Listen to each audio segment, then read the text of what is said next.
On Monday, as Pennsylvania's restaurant industry was still reeling from Governor Wolf's surprise announcement that restaurants would be reduced to 25% of fire code capacity, PRLA conducted a restaurant guidance webinar to try to address many of the confusing and unclear points included in the governor's order. Over 500 folks registered for the event. We continued to receive further clarification on particulars of the new rules and fielded hundreds of calls and messages throughout the week. At the same time, PRLA energized the press, the hospitality community, and frankly, anyone who cares about their local restaurants to correct what we see as a mistake and return restaurants to 50% capacity. There is no data or science that we can find or that has been provided showing that restaurants are any safer based on 25% than at 50%, given the rules about social distancing and face masking.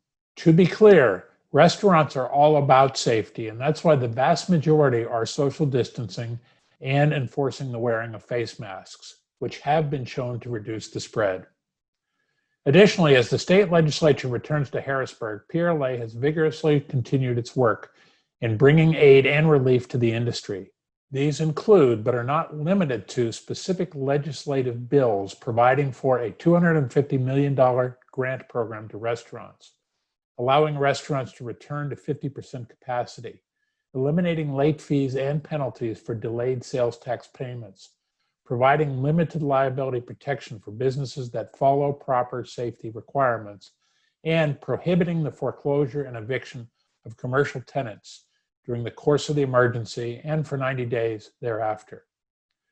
Additionally, for licensees, we're working on eliminating all license renewal fees for 1 year, eliminating safekeeping fees for 1 year, increasing the license discount to help preserve cash flow when licensees are purchasing products from the PLCB, allowing licenses to deliver wine and mixed drinks just as they are able to deliver malt and brewed beverages currently, and allowing licensees to expand their licensed premise outdoors to non-contiguous areas within a certain distance of the licensee.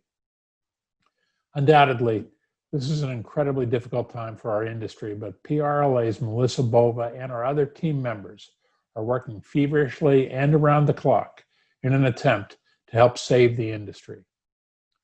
Of course, this week we also worked closely with our partners in Washington, the National Restaurant Association, the American Hotel and Lodging Association, and the Asian American Hotel Owners Association as the COVID-4 relief package begins to take shape.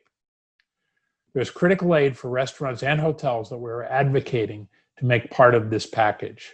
These are outlined in the PRLA daily updates. Also this week, the Trump administration proposed tariffs of up to 100% on food and alcohol products from the European Union and the United Kingdom because of disputes over aircrafts, which of course is completely unrelated to the food and beverage industry.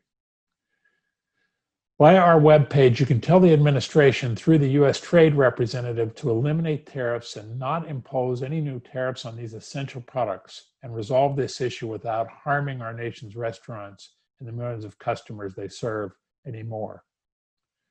Wednesday evening, Allegheny County, where Pittsburgh is located, announced a COVID field response team that will go to restaurants to ensure that they're following the rules and help bring them into compliance. The visits will be complaint-driven and will precede a visit by inspectors. The field inspectors are being referred to as educators, as that's the main crux of their jobs.